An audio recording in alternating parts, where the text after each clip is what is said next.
Welcome to the SEGA Lounge, where we celebrate our love for all things Sega, including the games, the music, and the community.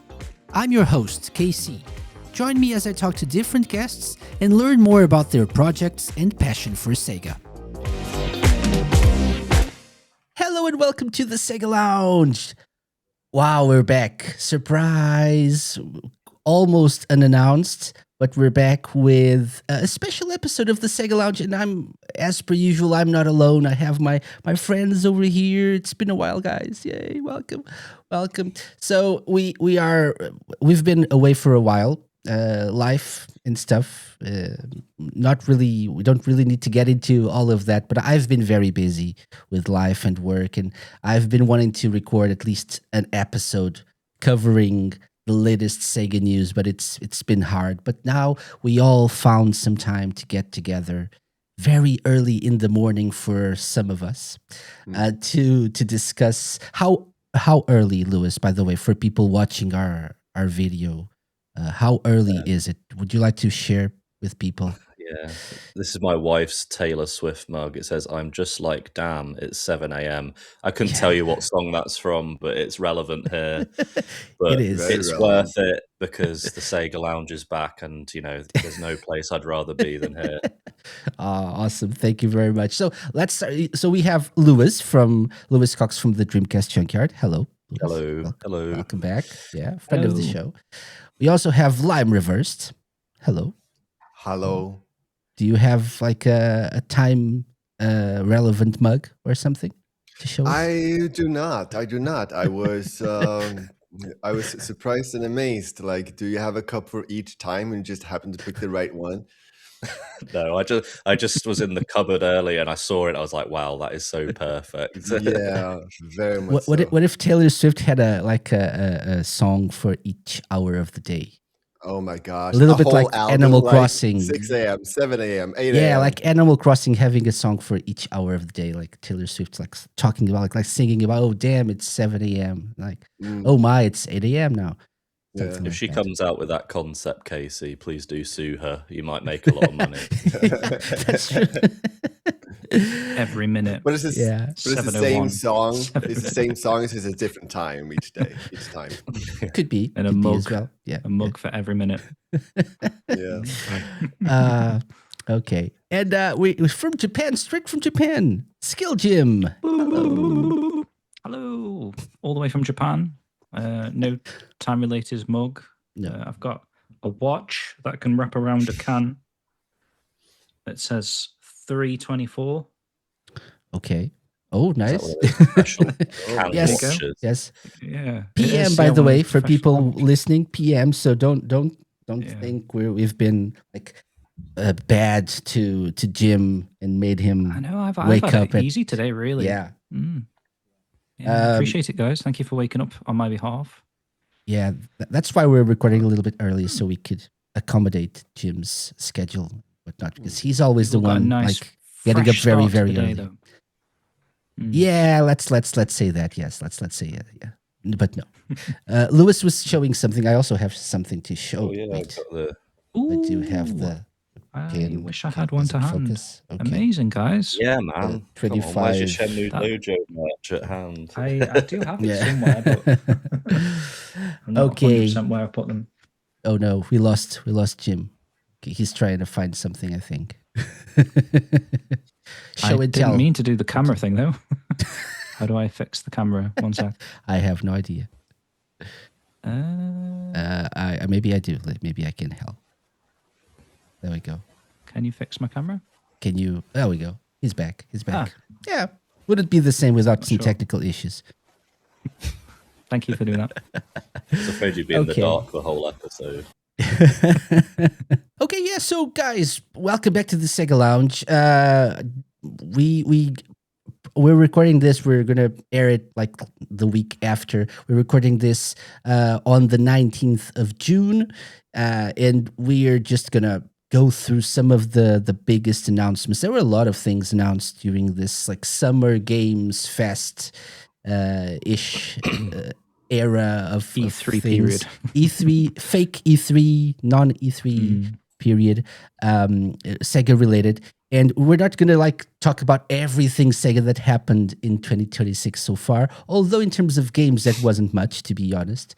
But they have been announcing exciting things for the future. And we thought we'd like get together and just talk a little bit about that, share our thoughts, some controversy here as well to maybe give our 2 cents on, but always in a good mood, in a good spirit, because that's how we roll here over at the SEGA Lounge. So thank you very much for joining us. Hope this is something interesting for you guys. And maybe at the end, I'll talk about the plans for the future of the show in terms of what 2026 has in store for us. But let's get cracking. James, Lime, and Lewis with our mugs with like undisclosed liquids inside. That packs a kick. Okay, no, it's just water. And we're gonna start with a very brief, because I know this is everyone's favorite part of the SEGA Lounge news roundups. We're gonna give a quick shout out to Sega Sammy because they presented their fiscal year results. They're like end of year results, and I know this is very interesting for most people, like financial results. But I think there's something interesting here to mention. And so the whole thing, I trimmed down the document. By the way, it's not like the whole thing that I'm showing if you're watching the video version, but the whole thing is very tedious, obviously very statistics based, but the gist of it is they haven't had the best of years in terms of revenue and stuff. They bet on probably the wrong horses, I believe, in terms of like free-to-play games, mobile games. Those didn't pan out as they hoped for. I'm saying in terms of games, because there's a lot of stuff they do that has been, the revenue has been growing. But in terms of games, meh. Okay, like they say here, full game and some new free-to-play titles, and Roview's performance were soft, they say here, in terms of like the final quarter of the year, of the fiscal year. And they say for the 2027 fiscal year, they plan on launching 4 new full game titles based on mainstay IPs. I think this is interesting. We're going to talk about, I believe, all of them in a few moments. They've been announced. No surprises here. They talk about how their expectations were higher than performance in terms of what happened for games in 2026, especially free to play. And I think we talked about this before, like we anticipated this. Everyone was betting on free to play. Like a lot of game devs were, and like publishers were betting on free to play, and that's not really like as lucrative a business as before. And we anticipated that things might not go well. I don't think Sonic Rumble Party, isn't it's called now, I think, was as big a success as they thought. Have you guys played that recently? Clearly, didn't even clearly start every it, day. actually. Okay. I didn't even download it. Like this just goes away to explain why it wasn't successful. Like just blank stares. Yeah. Can you remind me what Sonic Party was? Casey? So Sonic Rumble, as it was once known, and now I think Sonic Rumble Party is like a free-to-play game on your phone or PC, and it's like a Fall Guys type of game. You run around as a Sonic character against other people, try to complete challenges, and try to be in like each round, a big number of players gets eliminated, and then you try to get to the last round and be the first one to the finish or something, or the last survivor of something, and you win. I must have missed things about Sonic Rumble. Like, did it actually get a new name? Is that what you're saying? Yeah, it was rebranded to Sonic Rumble Party. I absolutely missed that. Yeah, I haven't me too. played it in a while. Yeah. Well, was the time I was playing it every day. I was having a lot of Yeah. fun with it, but Oh, wow. and I was surprised with myself because I never do that with mobile games. But then I think another game came out, and I just like completely lost interest in it. Something else took over, and I never got back to it. But it's fun. It's fun. But yeah, it's a mobile game. They have the idea, the upcoming plans. So for 2027, or like they say TBD, but we now know some of these games are coming in 2027. They mentioned Stranger Than Heaven, Persona 4 Revival, Total War Warhammer 40,000, Total War Medieval 3, new Virtua Fighter project. We now know it's Virtua Fighter Crossroads. Crazy Taxi, now Crazy Taxi World Tour. Golden Axe is still here. Jet Set Radio, Streets of Rage. So those are still here as TBD. And then Alien Isolation, which is now called Alien Isolation 2. So it's all Neat. part of the plan. And the free-to-play games are here as well. Persona 5, The Phantom X, Sonic Rumble Party, there we go, and Sega Football Club Champions, which I haven't touched. Know nothing about, apart from it exists. It's not like a football manager kind of game, is it? Or It is, but like mobile, I believe. Not mobile, Right. I'm not sure. Yeah. And then they talk about animation and stuff like that. But the thing here, which I was trying to get to, although this was trimmed down, but they talk about Stranger Than Heaven, which is like their big new game. But it's that they decided, I was trying to find that, they decided to decided to cancel their super game, right? Remember the super game, which was not one game, but like a project that involved Was this many like a games and quadruple A title. They were something said like it was at one point. yeah. In terms of like budget, I think they were calling it super game because like a project that involved different games and the budget was huge. And they decided to scrap that, whatever it meant, because we never really got the actual meaning of this super game. What was it? What was part of this super game? Was that like related to that Forbes article where they were saying about like we want to make games like Fortnite, or is that a different thing? I think it's different. I think they we talked about this on the show in the past, that I think it meant that they were working on several projects to revive classic IPs. So I think I assume that was like Crazy Taxi, Jet Set Radio, Golden Axe, like all those ones. But Knights, I think, was on the list. Virtua Fighter, Shinobi. I believe it was all part of that, but I'm not sure because they never really said, okay, so like Shinobi Art of Vengeance is part of the Super Game project. They never really straight out said that. So I don't know. It maybe was something that they said, like they came up with to create some sort of buzz around.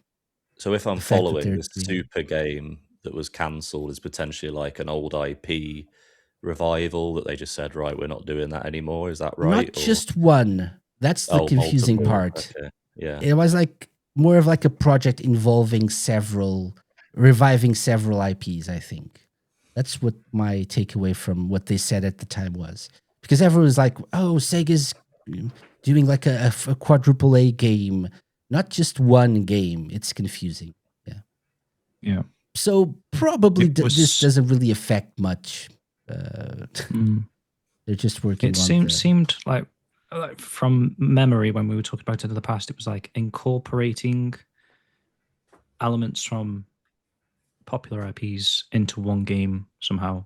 Because I'm pretty sure we were talking about like Crazy Taxi having a multiplayer and a single player, but then that seems to be in this announced Crazy Taxi anyway.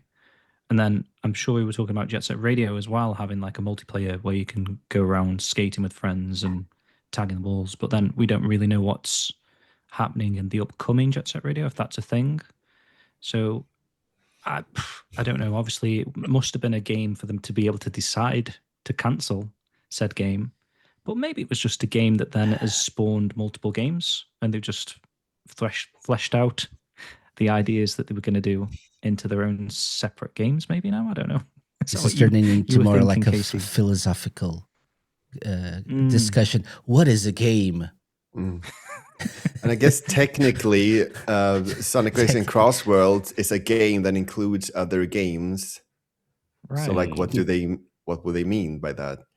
They like to use the word cross recently, so maybe it was going to be like Sega Cross Worlds or Sega Cross. Could be. Games. Yeah. So I saw something. Yeah. So I'm actually looking at the Sega Bits article they did on this, and it's what I thought. At the time, many assumed Super Game referred to one massive AAA release.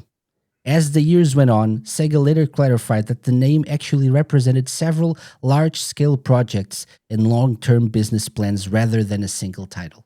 That's what I remember from this. It was not like just one single game for one single IP. It's like a project involving several IPs and releasing games, and probably not just games, but like other types of media related to classic IPs. Whatever it is, it's gone. I'm sorry. It doesn't mean that we're like losing the already announced projects like Crazy Taxi, Golden Axe, Streets of Rage. Yeah. It is what it is.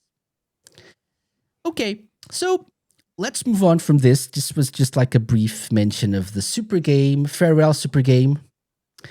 It's been a fun time talking about you, whatever you were. Yeah, Lewis, you suggested something here that we had you shared a link with us of a time extension article about a rumor of a potential low cost Sega handheld. Would you like to talk a little bit about this? And it's not a Game Gear, by the way. Yeah, the pictures of a very nice white Game Gear. But yeah, I don't know. It's like one of you get a lot of these things now about rumors, don't you, in the gaming news? And it's sort of like, do you take it with a pinch of salt? But it says here an employee of a, quote, small specialist electronics manufacturer has posted on Reddit that they suspect Sega might be looking to release a low-cost handheld games console. And the thing that I thought was quite cool was the idea of it having removable game cartridges. See, the thing I was thinking it sounded like was, the Evercade, and obviously Sega. I'm pretty certain I don't think they've ever released anything on the Evercade or licensed anything on the Evercade, and I think that'd be really cool if they put out a Sega handheld like the Evercade, where you got cartridges with games on them. And in the case of the Evercade, they've moved into like 3D game territory. They've got like Banjo and Kazooie and stuff. So, potentially it could go, quite far with it. But obviously it's just a rumor that you're trusting this person who says that, this thing's on the way. But I actually think that this is one of those things where Sega, if it was true, could tap into their, the retro market really well, because people would want to collect these cartridges and stuff. I thought that'd be really cool, but we'll have to see. Yeah, it would be a nice idea. I'd be for it. Yeah, it's definitely. I mean, it does mention the games potentially could be involved, which. They don't say that they could be involved, but like as an example of something that's happened in the past. Oh, right, yeah. Like could be like a licensed device and not really a Sega made thing. I mean, it would be cool if it was like very similar to the Evercade. Yeah, I mean, it's not really unthinkable that they would do like a small little console project. Like 2 years ago, we had the Epico thing released. So like Epico, sure, yeah, Epico. probably. Epico, yeah. Epico. But it's actually, yeah, Epico. Yeah. The cartridge thing is the most interesting to me as well. It would probably make more sense for them to release Evercade cartridges at this point, though. Yeah, I was instead of say, like asking people to buy a dedicated handheld, but or letting you play your old cartridges if you had any. Yeah, because how many people? Well, that I know there is a different. Yes. I know there is like a big Sega collecting. I don't know what I'm trying to say, but community? People have cartridges. Yeah, community. Okay, but I think Evercade is probably the best way to go, where they're putting their own games on a cartridge that you then buy for this device. Because just relying on people to have cartridges doesn't sound like the best marketing policy unless it's got games built in as well. I don't know. Or like an SD card. Right. The handheld market is like very prolific these days. I have a few. This is my like Dreamcast dedicated handheld here, which I play Shenmue 1 and 2 on. Awesome. And yeah, it's like you can play anything on these things. They're relatively cheap depending on the model that you get. Although things are getting more expensive these days, but yeah. But it would be interesting to see it. But if it's like one of those at games ones, I had one in the past, like very poor emulation. Like the sound emulation was atrocious. So I'd rather they do something nice, like the Mega Drive Mini, or maybe even the Game Gear Micro. Maybe release something like that can play Mega Drive and Game Gear and Master System, perhaps some Saturn, handheld form. I'd rather them do that than just licensing this to someone who doesn't know what they're doing. But it's just a rumor at this point, right? When you put it like that, it sounds pretty decent. Yeah. There's definitely a market for that. There is. Yeah. Yeah. I think people want to buy, I think people would want to buy physical Sega cartridges for sure. Like if they released new ones, right? Yeah. Yeah. I know you guys would have the whole set. 10 games. Yeah. Okay. Moving on. This one is different and unexpected, but let's share the screen here for something unexpected. Mighty Cuphead Adventure is coming to the Master System. And that new handheld console that we just talked about. Probably as well. Yeah. Probably the launch game for this. Wow. They got like a 90s themed ad. So it's they mentioned the Master System itself as like what they're aiming for. They say that's interesting. I think. Like a physical cartridge. That's cool. Yeah. So they say, let me try to share that as well. So if you go to the mightycuphead.com website, they say for the Master System. Sorry? This is for the Master System, like an actual playable game. Yeah. I was thinking, is it inspired? But no, No, it actually is for the Master System. They say well, programmed in assembly language is designed with the precise, authentic specifications of the Sega Master System home gaming console. So, those who want a true blast from the past can experience it on a physical cartridge for the Sega Master System home gaming console. Cool. So good. Yeah. Indeed. I should make this I like that. larger, right? Yeah, to make it easier for people to read. I've never owned a Master System. I know that sounds bad, being on the Sega Lounge, but I should have those credentials. But yeah, I haven't owned one. But I've obviously seen lots of footage, and it's particularly this bit with the kind of carrot boss. Like that, does that look quite graphically like intense for the Master System? It looks very impressive. Would you guys say, or? Yeah, I think it looks too good for the Master System. Actually, too good. Yeah, I think I that. see very what good, yeah. you're saying. Yeah, yeah. But probably what's happening is, and we know this from the homebrew community, people are able now to push like the old gaming systems to their limits in a way that they couldn't before. So it's probably we're getting like better games now that we ever could back in the day. So it wouldn't surprise me if this is like taking advantage of every like little Yeah. bit of processing power the Mm, Master System has. I Do also some think. of the cartridges have like additional chips as well that Oh yeah, increase? true. Could be. You know, because it's so cheap to get very basic chips these days, they could just integrate them into the cartridge itself for the extra little bit of power, maybe. Yeah, could be.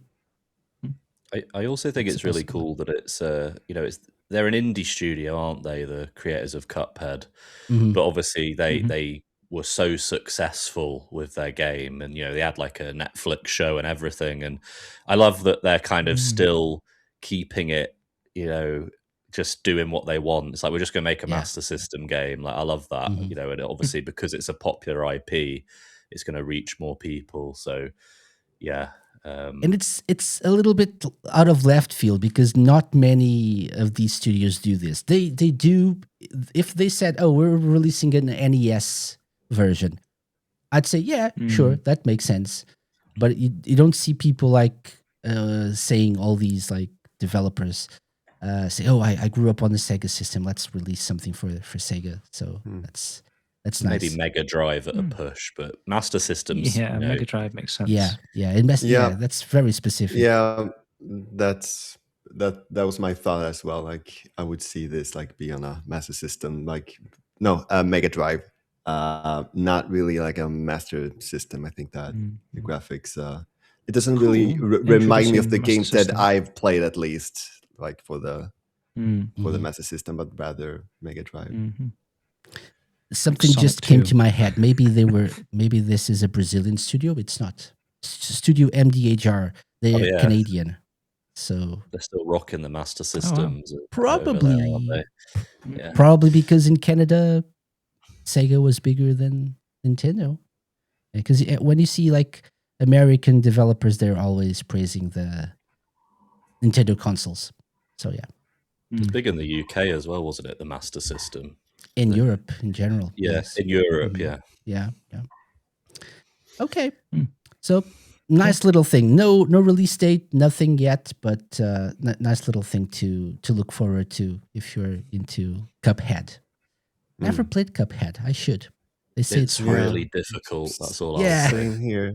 That's what I puts kind me of- off a little bit. I would kind of welcome the challenge, like take it on just because I know it's difficult. I thought of you when I saw this. I thought, oh, has Lime played Cuphead yet? This He would has be not. okay. Me neither.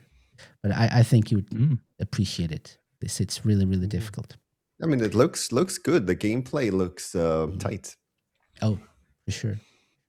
I just remember playing it, and I think it took me 2 hours to beat like the second boss, and I thought maybe this game isn't for me.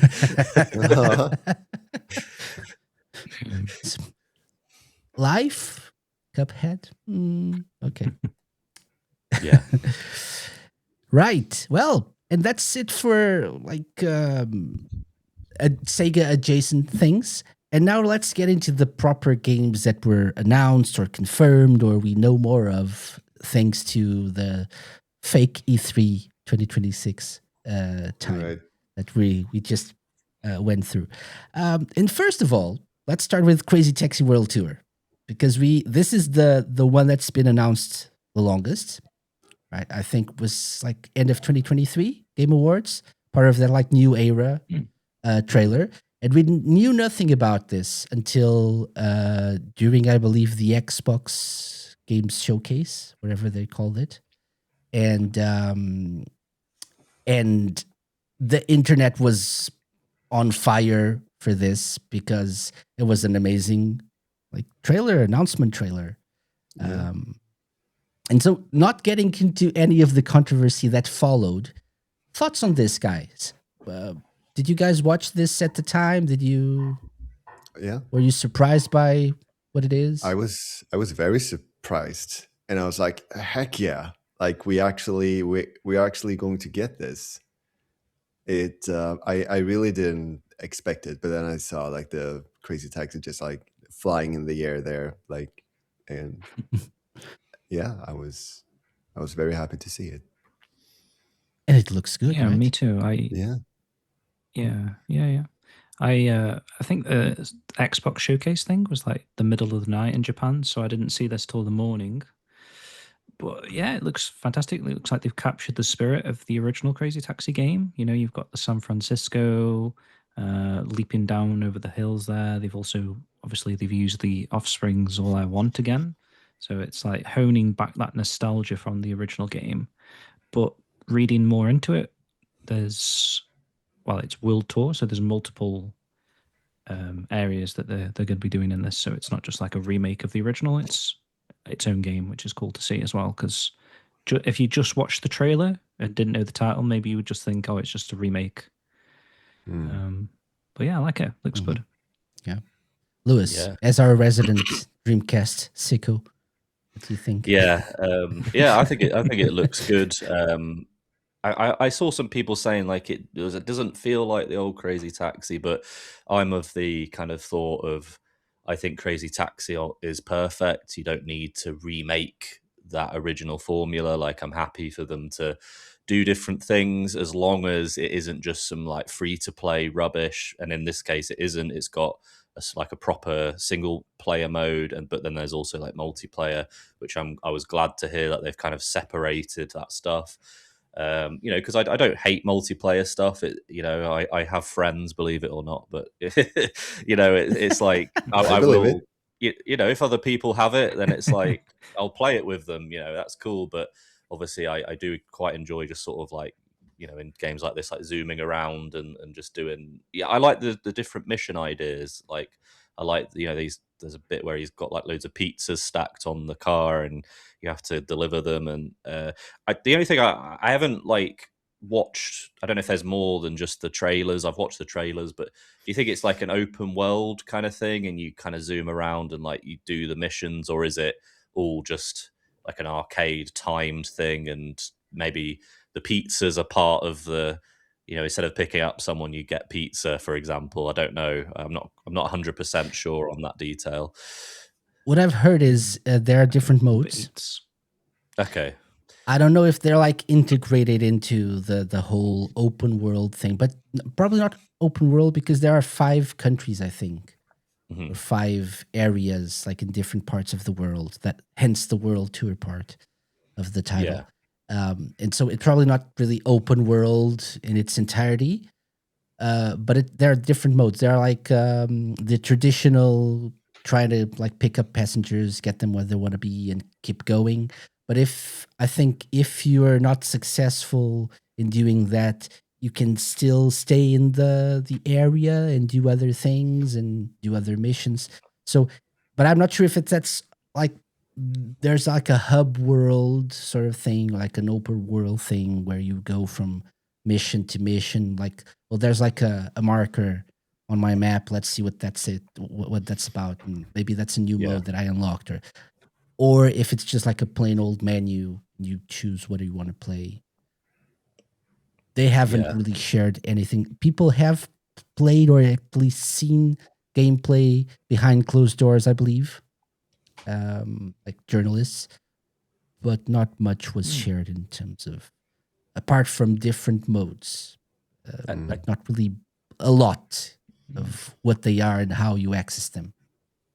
I think we're in a different era, aren't we, with Sega, where obviously back in the day you'd have Crazy Taxi on Dreamcast. I know it had like the extra modes, but that kind of arcade game, one-off purchase is perhaps they probably see that as being too short an experience for people now. It's taken 10 years for us to get a new Grand Theft Auto. This is how big these games are. So they're obviously trying to make like this bigger version of Crazy Taxi for like the modern era, is the impression I get. Yeah. And that was one of my concerns when the game was announced. If it's just Crazy Taxi, just like the arcade mode, will people want to buy it? Not like Sega fans. the general public. Yeah, And that was my that's something. Yeah, that's something that I've been thinking about as well. Like, will they be able to, like, as you say, bring it into the modern era? Like, would it will it hold up today? Will they bring gameplay elements so that it speaks to people of today? Basically, that's gonna be interesting to see. I know a lot of people put like an hour to $1 or whatever it is, $1 to an hour ratio in what they think a video game is worth these days. Yeah. But obviously, we would all pick up a new Crazy Taxi arcade game if they did like a Crazy Taxi 5 or something, for example. We would be, or 4. Maybe I'm getting one ahead of myself there. But beyond that, I'm sure there's like a story mode. Obviously, you've got the multiplayer aspects that they've been talking about, online mode, to flesh out that experience this time around. So, yeah, I think Lewis is right. It probably is coming from the mindset of like a modern head of how a video game should be these days. Arcade games, like look at Virtua Fighter that we're going to be talking about in a minute. They can't just do a single player Virtua Fighter game anymore. It has to be, I don't know, 30-hour story-based game or something. Yeah. And it makes almost sense. Like the fighting Makes game sense. element is a second mode, like second to whatever they're doing here. I don't know. Crazy Taxi Fighting. Like, you have the Why not? the Hornet in one of those like Sega crossover fighters. Why not like Taxis Fighting? I can see Crazy Taxi having like multiple DLC characters or something to target all these other games that they're doing, especially if there's an online multiplayer mode. You're not just going to get like the 4 taxis like Axel, BB Joe. If it's like I don't know, 20 people driving around this world, so they could That's true, use different characters. Probably more like skins, maybe. Customize Skins, your Ryo Hazuki. taxi driver. Yeah, for sure. I did notice in the trailer there's And a like a bit where forklift. like I did notice in Carrying the trailer, people with the forklift. Sorry, I interrupted you. No, it's I did notice there was like a character who pulls up like a girl with pink hair at one point. It looked a bit like that girl from K-pop Demon Hunters, but yeah, she pulls up and like I don't know. I wonder if there'll be a bit more of an emphasis on characters rather than the originals. They're more just like avatars, aren't they? Really, and they say like catchphrases. Whereas I don't know if there'd be a bit more of an emphasis on them as who they are, perhaps. Like a story mode or of sorts. Yeah, I don't expect it to be that deep, but Yeah. like really, I don't know, something about how like he's lost his life savings and now he has to drive taxis. I don't know. They did have stories. It was like a story They thing, had right? backstories, yeah. But in the manual, I'm think. sure I've read something somewhere, right? Or am I making this up? That taxi's been stolen or something? That was right. One of them was Gus, I think, right? Gus, like the no, old in the dude. new game. Oh, really? No. I don't know why I'm thinking that. That's so weird. Just as Lewis said that, I was thinking like, actually, have I not read something about a story where Axel's taxi was stolen? Okay. Could be. But I was talking about like the original original Could have been one. a dream I had. They had backstories that just didn't appear in the game. The manual said that like I think Gus had a gambling problem or whatever, and he used I couldn't believe that. Driving a taxi as a way to pay up his debt or something. I don't know. Okay, well, but maybe we're encouraging his gambling problem. Maybe we shouldn't play as Gus anymore. Yeah. Food for thought. Deep. Yes. Deep lore. As soon as the internet, like just as quickly as the internet was like exploding with joy and saying this is the best thing to come out of the Xbox Games Showcase, there was a lot of positivity around this, and I was quite surprised. But as quickly as that happened, the opposite happened as well, because Sega put up their Steam page for Crazy Taxi World Tour, and they mentioned that generative AI was used during the development of this game. So Steam makes like mandates that the developers need to come clean when any type of generative AI is used in the development of a game. That's part of like the Steam store policy. And so Sega put up a short bit of explanation. At Sega Corporation, we utilize generative AI as a support tool for developers, aiming to provide better content to our users and enable developers to focus more on creative tasks. We have used such generative AI support tools during development of Crazy Taxi World Tour. No AI was used in reference to the performers in the game. So this was like their very short statement. Then Nice game and vague. journalists. Yeah. Sorry? Yeah, I said it was nice and vague, that Yeah. statement. Yeah. It's what they need to do, right? It's what they're obligated to do by Steam. So it's just like a very vague statement. There's like a slightly expanded version of that where they mention that it's an optional support, yeah. So then, which adds something.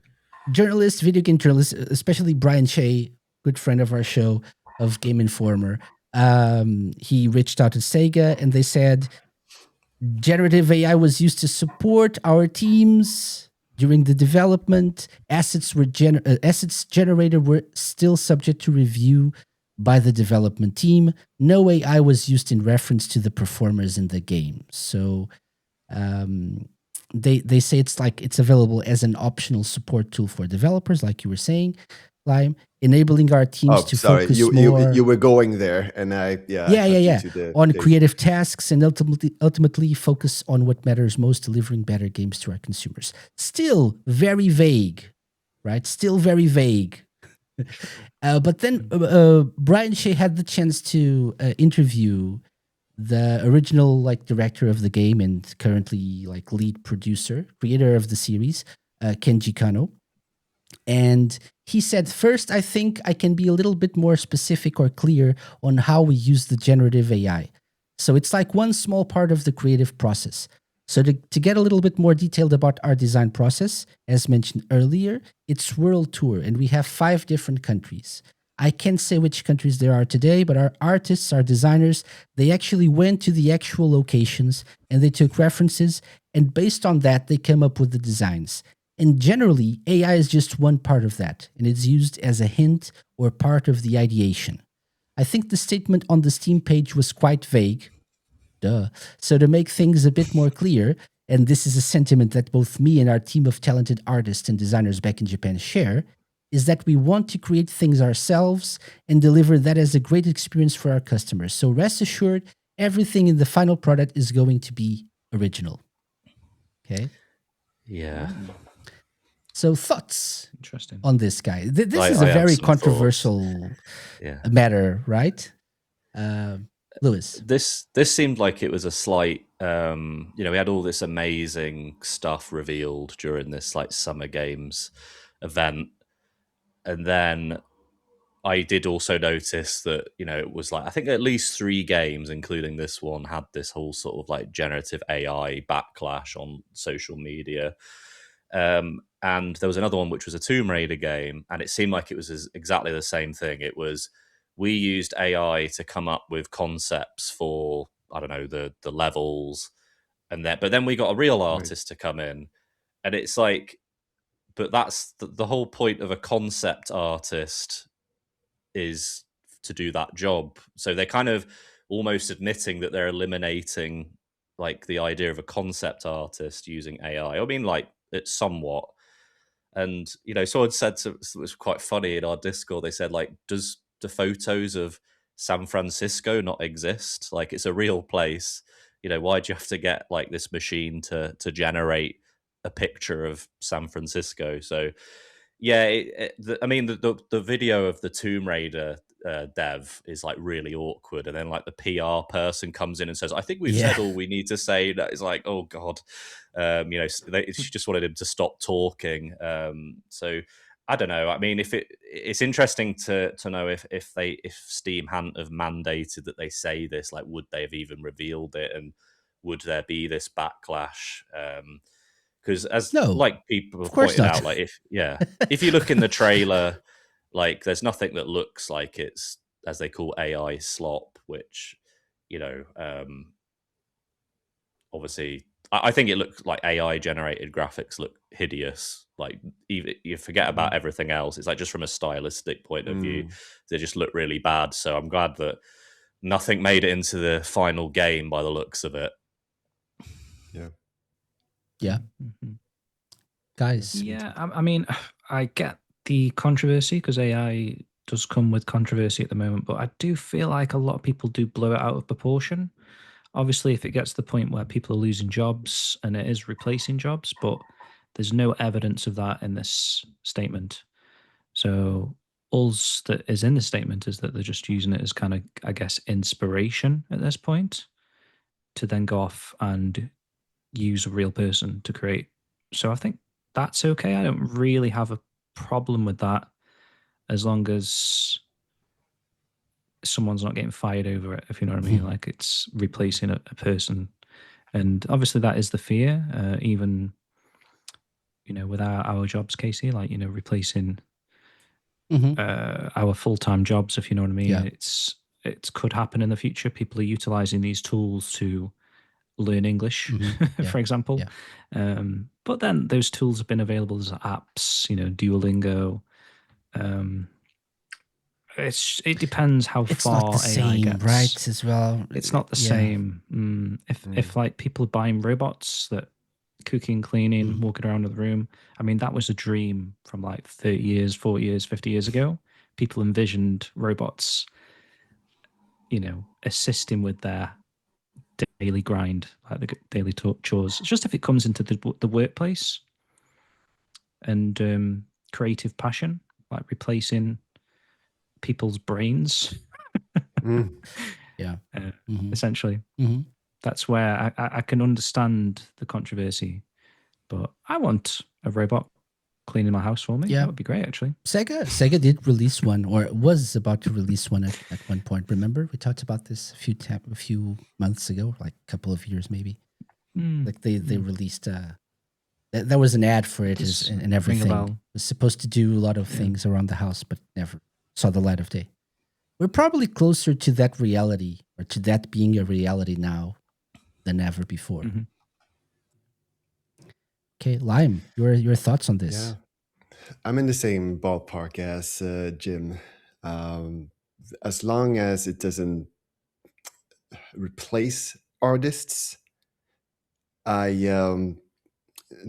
don't really see like a problem with it. Like, if it's like a scientist using a calculator, basically, then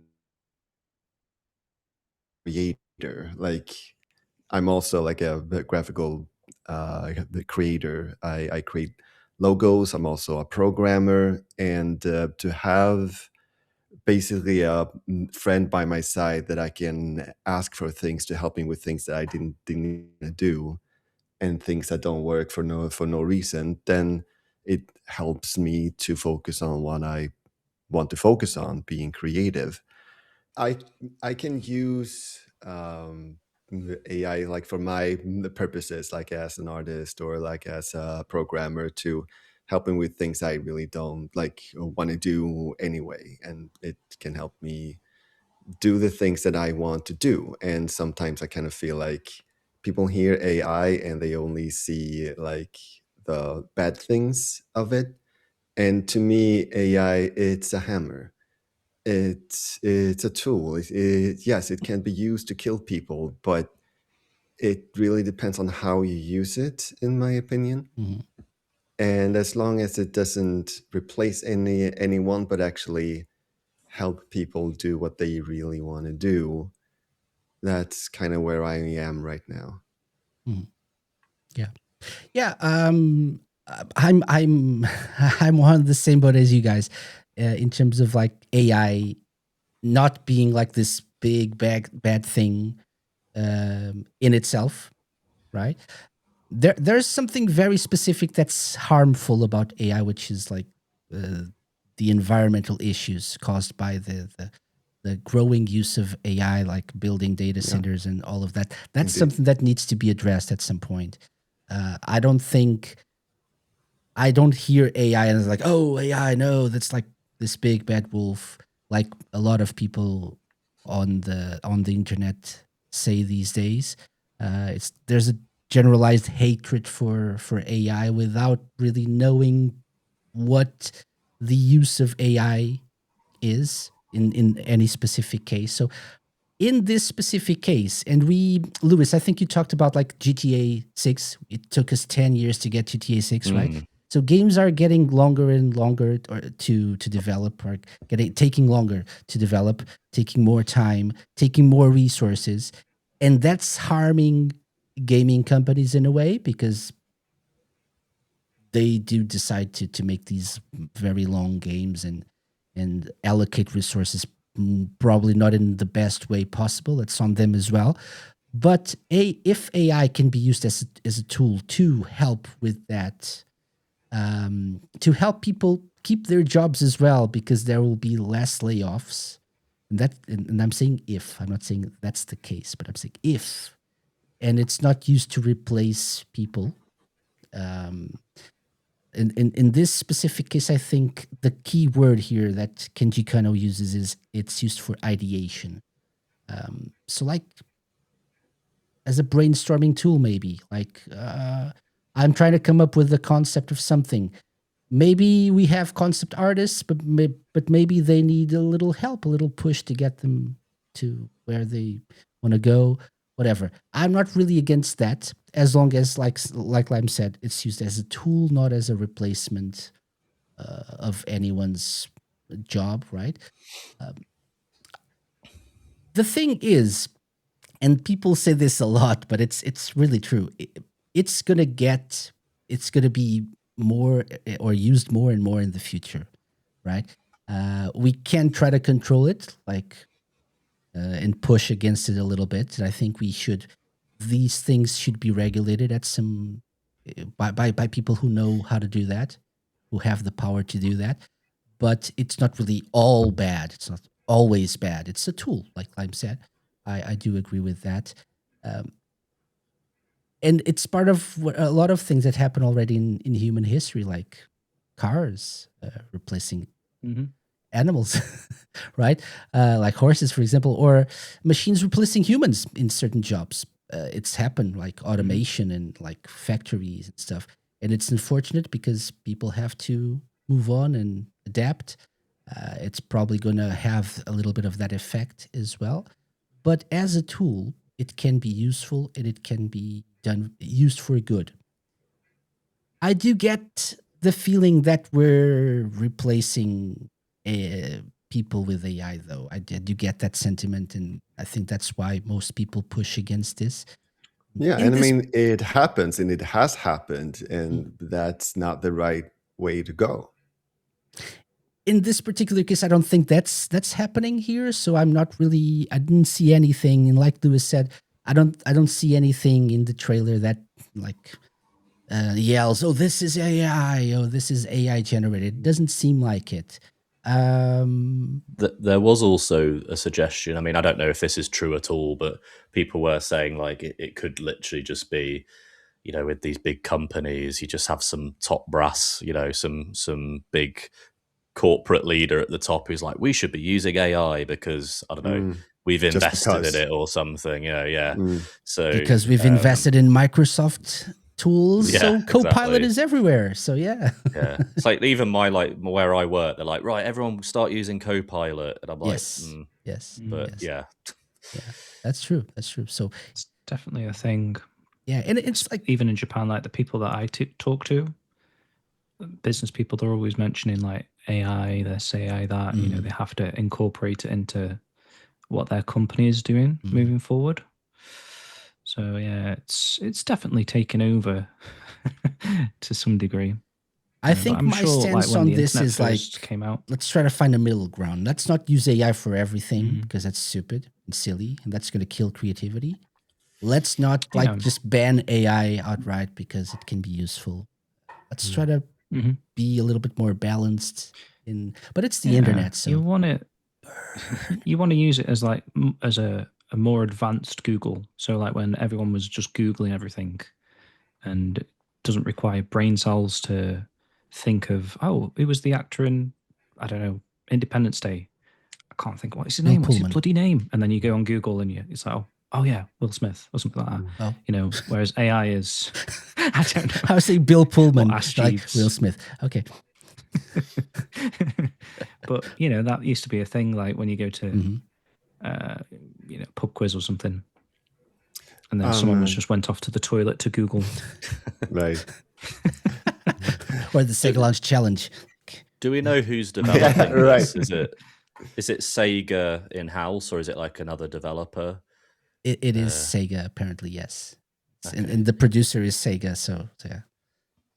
The creator is back for this, so yeah, it's Sega. Which is interesting. So I didn't expect much from this, to be honest. And it exceeded my expectations, which were low, so that's not much, but yeah. Far exceeded my expectations. Crazy. Yeah, I'm sure this will continue to be a conversation people will have in the future. Yeah. For sure. Years to come. So we'll probably have more chances to talk about this. But in the meantime, chill, guys. Right? Chill. Just take it easy. And maybe try to consider moving to a local AI, which cuts off like many of the controversy topics, like energy and sending your information to where it doesn't belong. Like, I don't have a system that is very powerful, but I'm like, there are definitely models that I can use to help me with stuff there. And it does. You run them locally, right? Yeah, it doesn't waste any water. It doesn't send any information to, yeah. So like there are like some options that one can choose for the better of the world. Yeah, I was smiling because I remembered something that I saw yesterday on Instagram. I think one of those like Sonic for Hire pixel comics, like videos, and it was Robotnik was using AI for everything. Eggman was using AI for everything, and Metal Sonic was now AI based. It's my like, gosh, Metal Sonic, destroy Sonic, and like, thinking, haha, my bad. I didn't consider all the information that I had available at the time. Let me try to do it again. Something like that. Yeah. Nice. And like badniks were like AI powered and like they were crashing into each other and stuff. Yeah. And no water in Labyrinth Zone. That's how it started. Anyway, oh my gosh, the amount of times. Yeah, the amount of times that an AI have given me the same answer over and over and over, despite me really insisting that this is not it, and it keeps giving it to me. My gosh, that could be a fun sketch. Okay, so that's Crazy Taxi World Tour. Let's move on to Virtua Fighter Crossroads. No controversy surrounding this one, so we'll have a break now from controversy. We'll be back. We'll be back with more controversy, but for now, Virtua Fighter Crossroads. Jim, thoughts on this?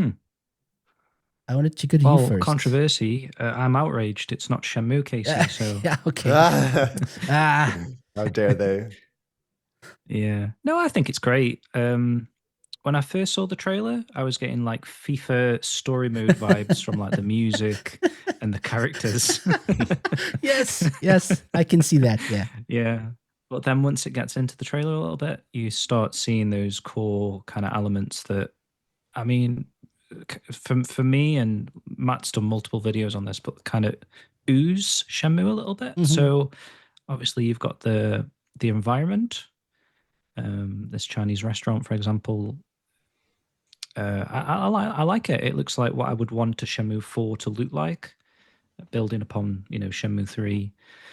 I'm not one to know the original kind of Virtua Fighter lore all that well, to know like for instance who that character was, Just, or Sarah Bryant. What's really going on here? I guess this is a whole new story. Well, that wasn't Sarah Bryant, right? That was someone's daughter, I think. The blonde girl? From reading into it. I think so. Oh, yeah, I've read somewhere, because this is it's like aged to 10 years or something. Okay. The storyline. Okay. So yeah, she was too some of the young. If characters- Pai-chan is Mm. older, she probably should be older as Exactly. well. Yeah, that's a good point. Yeah, I've read a recent article somewhere that someone linked in our Discord that was saying like some of the original characters, legacy characters, might not feature in this game because you've got people like Lao Chan, that drunken guy, I forget his name, Shundi, is it? Shundi, yeah. Probably dead No. in this timeline. Oh, my favorite. So yeah.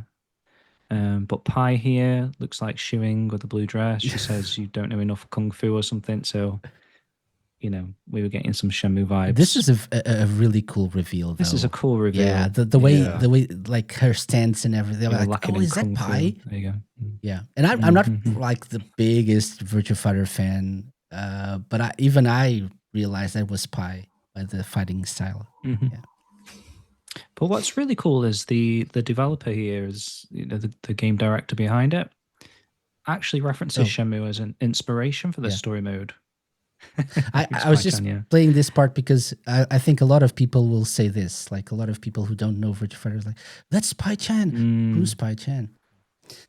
Sorry, Right. sorry. And that same article I was reading earlier, actually, someone was saying that they were considering changing the name because people don't really understand the word Virtua. Did you read this article? I didn't see that part. No.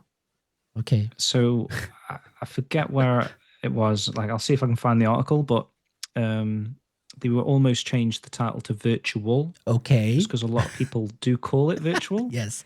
And yeah, when people think of the word Virtua these days, they think of VR, so virtual reality. So a lot of the younger people were like a little bit confused by the title, I think. But okay.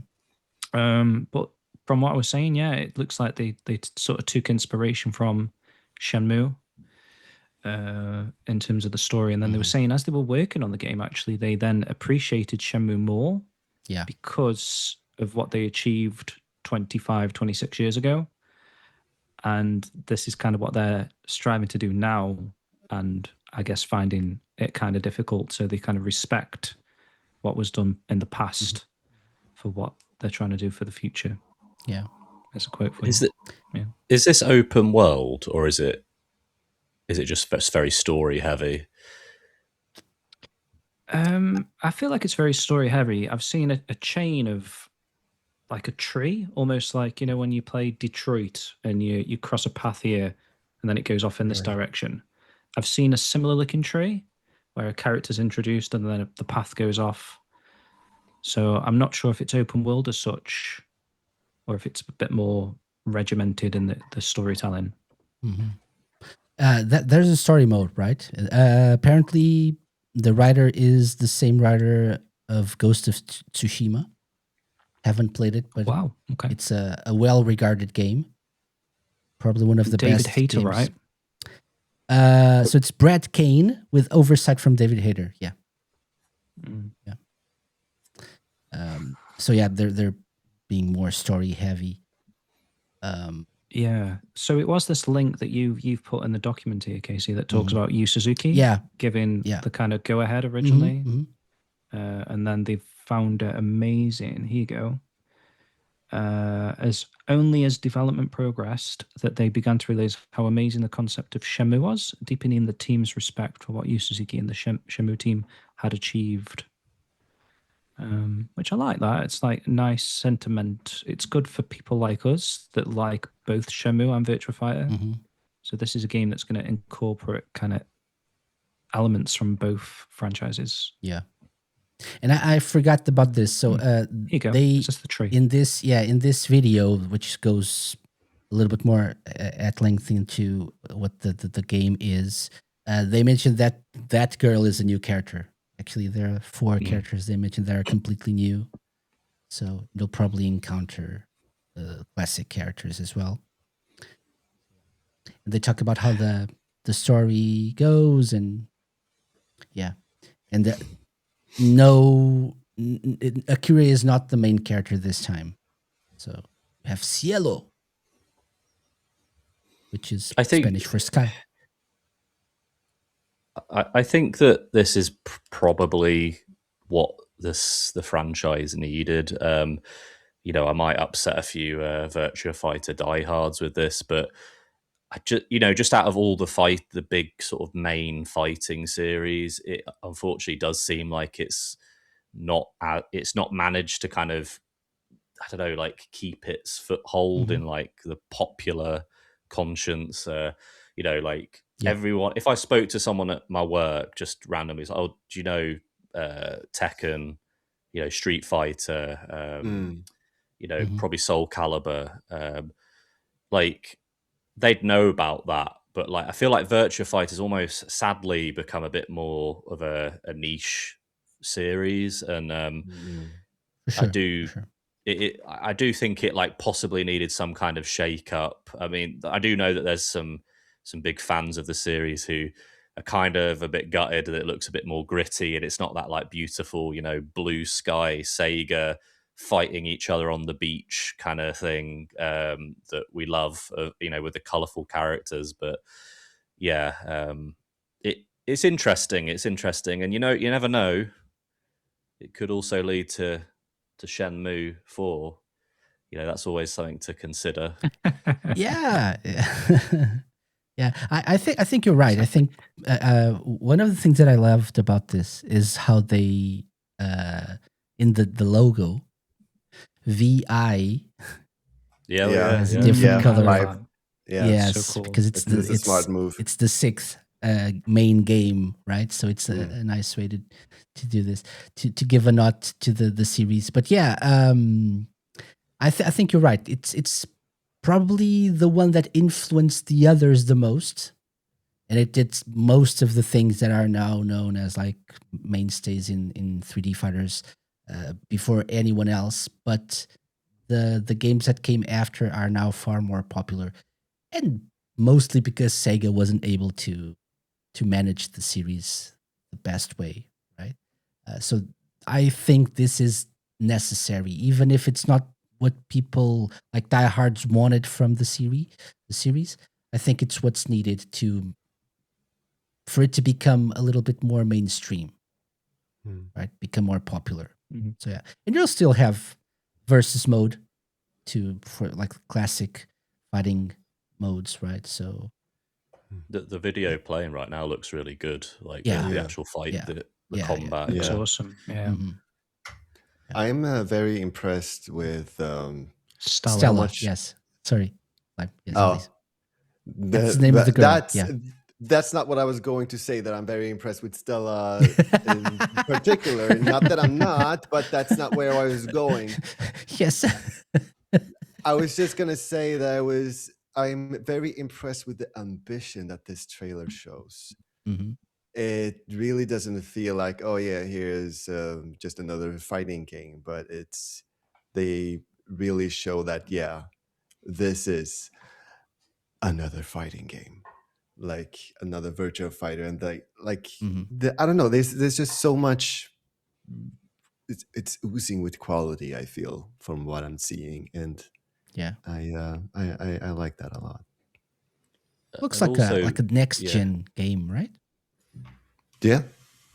And also, I think it's quite ambitious to give it. I mean, don't get me wrong. There are some fighting games that have good stories, but there's always been that thing of like, if you play sort of like Dead or Alive 2, the story is just absolute guff. Like it's just there to kind of explain why this character's going to fight this character. But like the fact that they're going all out with and they've got some pretty like heavyweights to actually work on the story. I think there was some dude who'd worked on like a Dragon. I read there. Yeah. I saw something about someone who'd worked on Persona. I didn't quite catch what that person was doing with the game, but yeah, it's cool that they're like so kind of plot heavy. Yeah, because Virtua Fighter always had a story, but it's like if in the manual or something, like, so it's not like part of the game. Right. You don't play through the story. You're playing probably in a tournament, and they all have their reasons to be there. There's like there's lore, but not in this way. So it's interesting to see this new direction. Yeah. Okay. So we don't have a date yet. I believe 2027. Have they announced 2027? Yeah, yeah, they said I 2027. think it was on that Yeah. document as well that you showed as okay. well. Yeah. Like for the future, 2027. Yeah, I did but link the two more document things for you, Casey, by the way. didn't say that. It said TBD. Oh, okay. Yeah. Yeah, sorry, TBD. James, you were saying two more things? Sorry, I just, if you wanted them, that link that mentions the characters that might be dead, and the other one was like the name that they were questioning the name or something. Okay. So Just you were trying to add that to the document? I popped them in the Discord chat for now. Oh, okay. Okay. Yeah. Let me open that. So it's not another Axel lost his taxi cab situation. Yeah. So I'll probably add this to the I haven't done this in so long I don't really even remember how to call it, the description or the show notes for people to check it out. Yeah. But yeah, Virtual Fighter then? No? Crossroads? No. Virtua. I'm glad they stuck with Virtua Fighter. Yeah. What does Virtua mean? I'm not sure if I understood I it. think it was for virtual. Virtual. Yeah, okay. It was like a series, yeah. Virtua Fighter, Virtua Racing. Right? So Yeah. Oh yeah. Virtua Okay, Cop. I see. Virtual Cop. Like And then it probably meant like Suzuki also 3D did. at the time. Oh, yeah, yeah, Suzuki also did Virtual On just to make it confusing. Yeah. It's true. Okay. Yeah. So Virtua Fighter Crossroads coming next year. Please be excited for that. And back to the controversy. Stranger Than Heaven was also we now know more about Stranger Than Heaven than we did when we last did a show last year. Throughout the first half of 2026, Sega revealed more and more. I have to say the main theme of the game has exploded online. Everything they post on social media about Stranger Than Heaven has a lot of comments saying, please release the song, Sega release the song. Yeah, and it's been revealed that Snoop Dogg is part of the cast, but it's also been revealed that Tupac Shakur is part of the cast somehow. I have a prop. Okay. Oh, there we go. Nice. There we go. How dare you? How dare you use that likeness? There's a song that's like Tupac back. That's what's happening here. Yeah. Yeah, that was probably they talked a lot about Stranger Than Heaven in these like events, but this was probably the big reveal, the big surprise.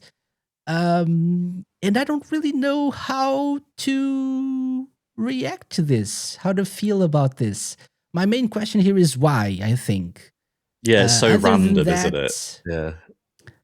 Other than that, I don't know if I have any problems or not with this. I really don't have an opinion, as long as, and it seems like that's the case, the family's okay with this. Yeah, that was my main thing as well. Who did they ask about this? Because that's very important, I feel. I think it was Snoop Dogg who kind of gave them or like maybe either suggested it or the suggestion. Yeah. It looks like they were friends, and so this character would be a nice fit. Like Tupac would be a nice fit for this character. And I have to say, what makes someone think that? My dead friend, my dead friend that's been dead for 30 years now. Why would you think he would be a good fit for a video game character, to play a video game character? But okay. Yeah, do people know who Tupac is today? Oh yeah, like he's probably like one of the most legendary rappers. I'd say. Okay, I figured that maybe I only recognize them because I'm old. I think Oh, that's a yeah, good point. I- Actually, There's a little that's bit a of good that too. point. Yeah, Yeah. that's a good point. I don't think even Snoop Dogg, but but he's alive, so Well, Snoop maybe. Dogg says he used to play Sega when he was a kid, Okay. and that was like one of the reasons for him wanting to be a part of this game, is because he used to play Mega Drive when he was 5 or something. Wait, who wants to be a part of this game? Tupac wanted to be a part of this. I think that's what Snoop Dogg said when he came Okay. on stage. He said he used to play Sega when he was a kid, Okay. so he wanted to be part of this game. And then he said that Tupac made sense or something. I can't quite think. He didn't explain why it made sense. It just did because maybe they both played Mario So, or Sega. RGG studio head Masayoshi Yokoyama said that initially we talked to Snoop and we said, we have this character. We need to fill this role. Who do you think would be a good role for that?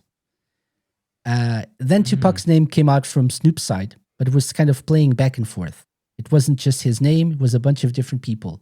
There were even people at our studio who said, well, if Snoop Dogg and Tupac have this relationship in the game together, you'd probably cry about that because it's so cool. There were definitely people on both sides who really appreciated the idea, but obviously that wasn't possible to achieve, right? No. The next step for us was we had to talk to both his family and his estate and negotiated and got everyone's approval. So once we were clear, we were able to move forward with it. And this is what I was concerned about. It sounds quite reasonable, I'd say. Yeah. Like if someone said to me, like, oh, thankfully I've not got any friends who have passed away in the case of Snoop and Tupac, but it's like, oh, do you want to memorialize your mate like in this game? We'd be like, oh yeah, that's really cool, and obviously he knows that people would, think it's cool that he's in the game. I mean, they've literally had like shows where he shows up as like a hologram, so it's not like they haven't used his likeness, previously. I mean, people could argue, he's not alive. That's not him. It's a hologram on the stage. It's AI. maybe that. Yeah. Yeah. I mean, yes. Yeah, And definitely. yeah, I think is this the right kind of AI though? I think more for me, it was like I say, just it was a bit random, like why he was in it. But then when you've explained that, it's like, yeah, I kind of get it. And obviously, definitely was quite, was spread around quite quickly. And I think actually, it's probably kind of good promotion for the game, because I'm sure you'd get the kind of people who, because it's RGG Studios, isn't it, doing this, so it's like the usual like a Dragon and people who enjoy those games would obviously be talking about this, but the fact that Tupac was in it has just spread it even further. And the thing is that there's probably people from that who'll go, that game looks good, I might buy that, who might not have considered it before. So it's like no controversy is bad controversy kind of thing. Yeah. That's true. They also said, of course, we wanted to have the family involved in every step along the way to make sure this is respectful to his legacy and honors who he was. But at the same time, we wanted to not kind of recreate who Tupac was when he passed away. We wanted to try to envision who Tupac might be now and why we did this with the full approval step by step, going through the family to make sure that everything met it. We wanted to say, I was wondering, because like you could see, you are seeing some grays. Yeah. So that's interesting. Yeah, we wanted to say, okay, if he was still alive now, 30 years later, how would he act? How would he express himself in that way? That's what we're trying to not going into his past, but rather his potential future. The only thing that's interesting is like who's going to provide the voice for him. AI? Oh no! Please no. That would kind of turn this quite sour, wouldn't it? If they like, because you can get AI kind of things, can't you? Where if you spoke and then you put a layer over it that makes you sound like Tupac, for example, that does exist. So hopefully they don't go in that direction. You do know that James Earl Jones, I think, signed a contract allowing Disney to use his voice as Darth Vader, in an AI sense, like using AI to use his voice after his passing. So I'm not saying it's not possible here as well. If they have the rights and if the family gives the go ahead, I don't know. Oh Well, yeah, doesn't Snoop interesting. Dogg If the own like family Tupac's consents. catalog? I think there's some. I think the record label Yeah. owns I think he owns. the rights. Well, he was I think on what- Death Row Records, and I think he now owns Death Row Records. Oh, okay. Didn't know that. Yeah, so probably owns maybe Tupac stuff. I don't know. Okay. So maybe Snoop Dogg can make those decisions. I don't know. Probably, yeah. But they say they talked to the family, so hopefully that all got cleared out, Mm. including the voice thing. Mm. Yeah, and obviously I think Tupac had children, so it's like obviously the money goes to them. It's not Mm-hmm. his family and stuff. It's Mm-hmm. I'm not I don't hate that idea. Yeah.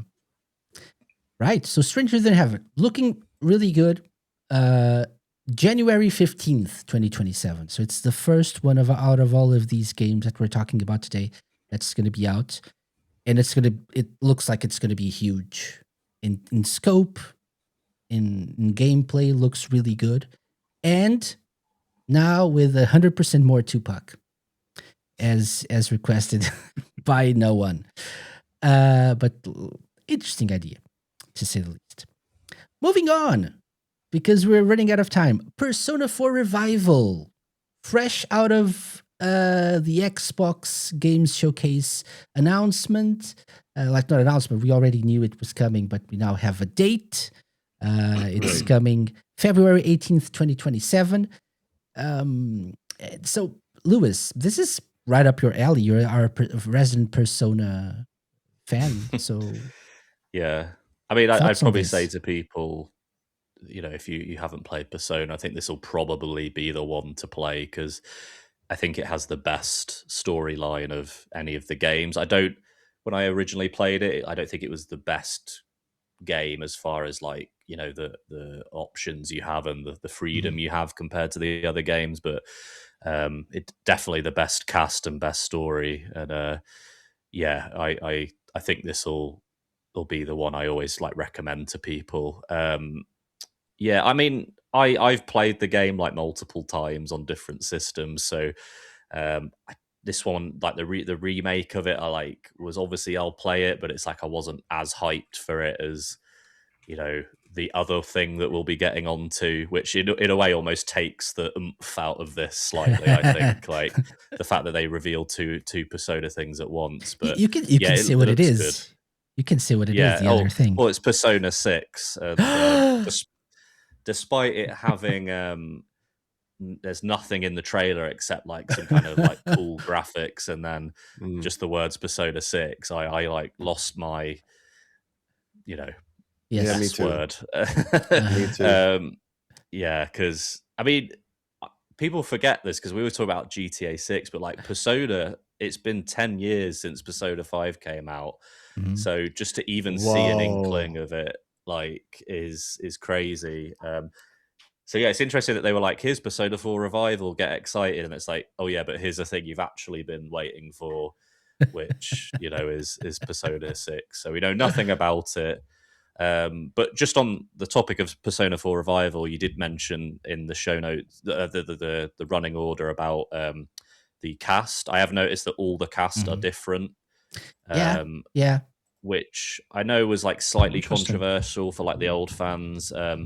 People like the character of Yosuke, like I always thought his voice actor was like perfect for that character, and it's a shame he's not coming back. And then also Kanji, I think it was Troy Baker, and I actually have a signed Persona 4 thing that's signed by his voice actor. It says to Lewis, "Get bent," now, which is funny. Okay. Which is Kanji's catchphrase. But so and it's obviously interesting. The big change.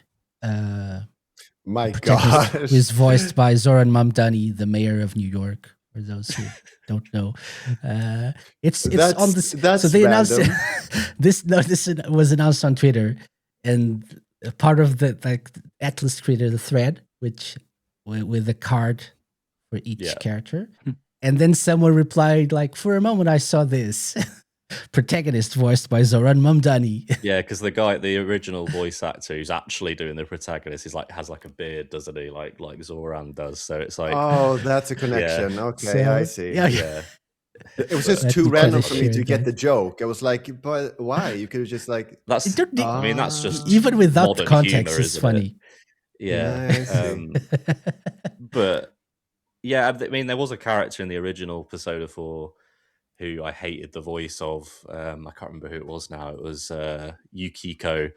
Like just the Okay. way she had this like real kind of like raspy voice, and it just like rubbed me the wrong way. And all my friends who also love Persona 4 are always like, Now "Why you do have hate Shenhua Yukiko so doing much?" Yukiko's voice. Yeah, that's actually a really Shenhua, cool nice. detail, actually. Yeah. Oh. Brianna Knickerbocker. Yeah, Shenmue 3's Shenhua. Yeah. That is. Shenhua. Yeah. So Is there a reason why they've replaced all the voice actors? Was there like contractual reasons, or is it sound dated and they wanted to give it a fresh coat of paint? Or Possibly, yeah. I'm not No sure. idea. Like, I know they did it for Persona 3 Reload. I don't know if they got everyone back, but I think there was like, for example, certain characters where like they just sounded better, and then others where they sounded very similar, but as far as I'm aware, they weren't the same person. So I think in this case, I think they will be probably doing a very good impression of the original cast. So yeah, I'm sure it won't. When the game actually comes out, I'm sure people won't be complaining. yeah. But I get it. If you have nostalgia for a game, you probably want the same voice actors. I know I'm not the biggest fan of like Brianna as Shenhua, because I'm always thinking about the original one. Same for Ren, but in Shenmue, but Shenmue 3, but it is what it is. And I'm not saying they're bad, quite the opposite, but if you have nostalgia for something, it's like it's hard to get used to it. Which is also why I don't think I'll ever play a Like a Dragon game with English voices, because when Kiryu appears, I'm like, oh no, this is not Kiryu. No, I can't. It does not compute. Yeah.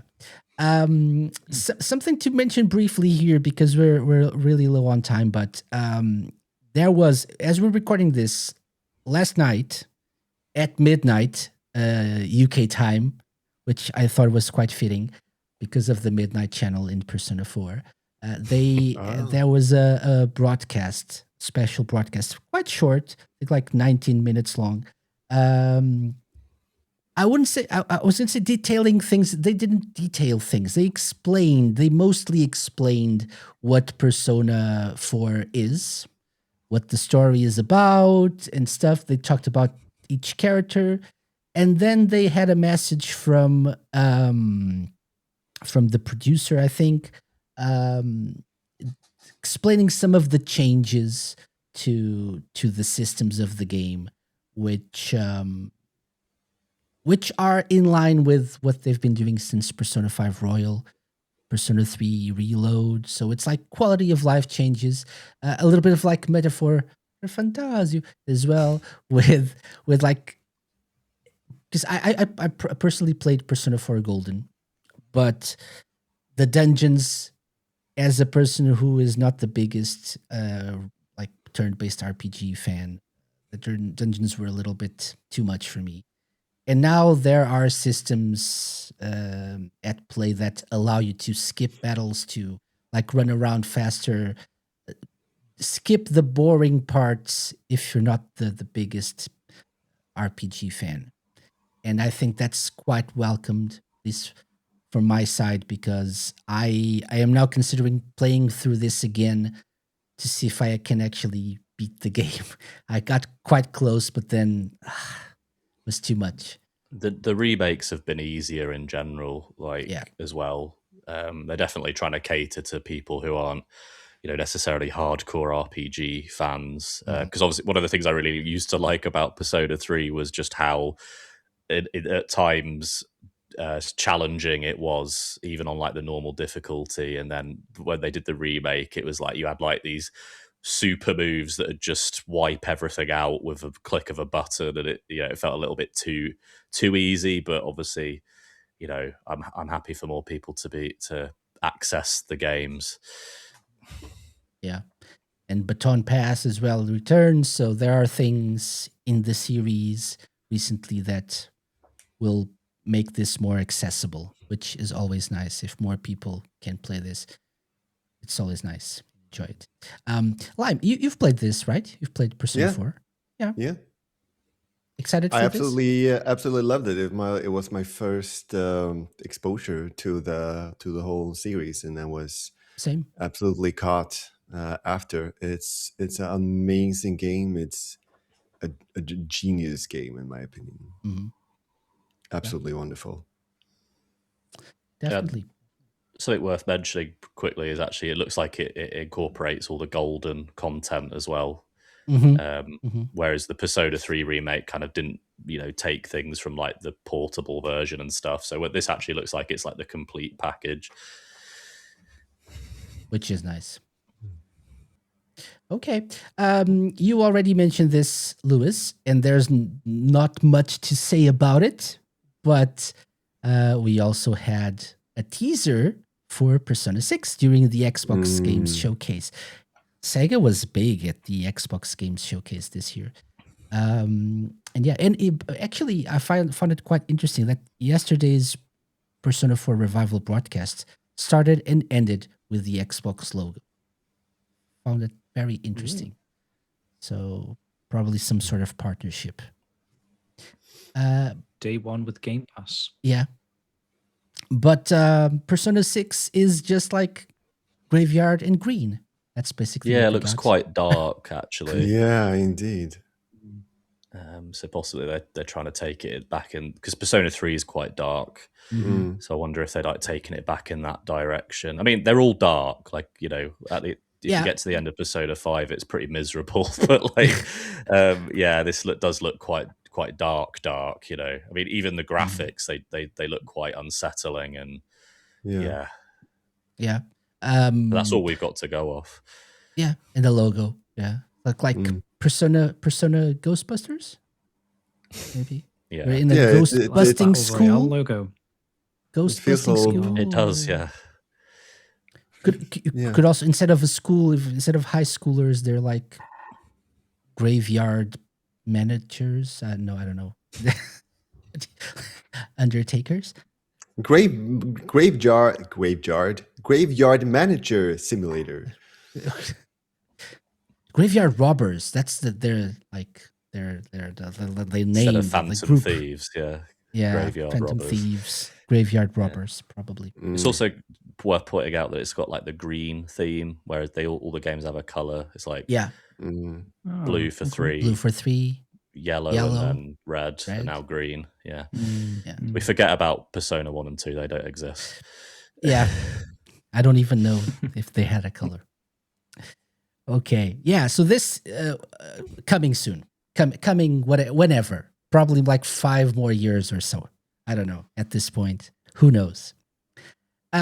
Quick mention, Metaphora Fantasio is coming to Switch 2, November 12th, 2026. Finally.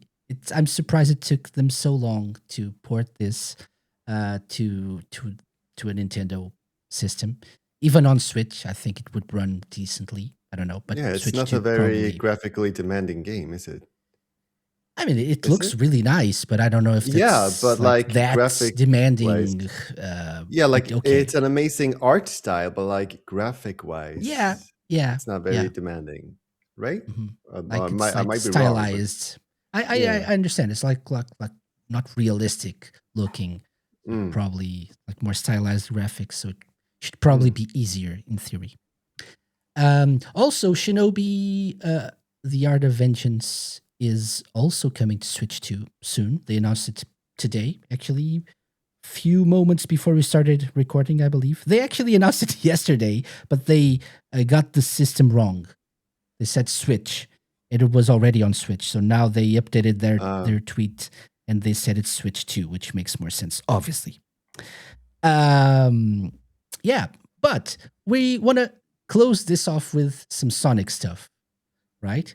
And there was some Sonic. Not, I don't know. I'm gonna be honest here. Not as much as I was thinking it there would be. Yeah, I was thinking Seeing more as too. For it's an the anniversary. 35th anniversary, right? I thought, yeah. and there were rumors of like Sonic Frontiers Definitive Edition or whatever being released. But no, we gotta like. Did you see that? Physical copies in the wild? Are you see they that? true? I heard about it. I've seen a picture. Yeah, the It looks Switch like it's one, true. right? Switch Yeah. 2 one. Yeah. Yeah. Which, I don't know, this might not be news when the show airs, but definitive edition's supposed to be out now as like a shadow drop or something. Really? Oh, I'm not Okay. buying it yet without like as a shadow drop Well, I mean, I don't mean like out now, but announced. the physical's in the wild. Nah, So it's going to be doesn't a physical. make sense. When's Sonic's birthday again? 23rd. So Yeah. So it's like maybe in 4 days' time, shops could start selling them, maybe. I don't know. still not buying I've it. seen a picture But somewhere. okay. But we got Sonic Pickle Park though. yeah, that took me by surprise. Yeah, so I didn't That's- really know anything about Pickle Park. I didn't even know that was a series. Are you familiar with it? Lime. I've played. Yeah, I don't know if there are several games, but I played a Pico I think a couple. game I think with a friend. I don't know exactly which, but like I played the concept, that I can say. So I was Okay. familiar with it. Okay. So would you like to explain for people who, like myself, never heard of this before? For me, the way I played is like kind of like a team up puzzle kind of game.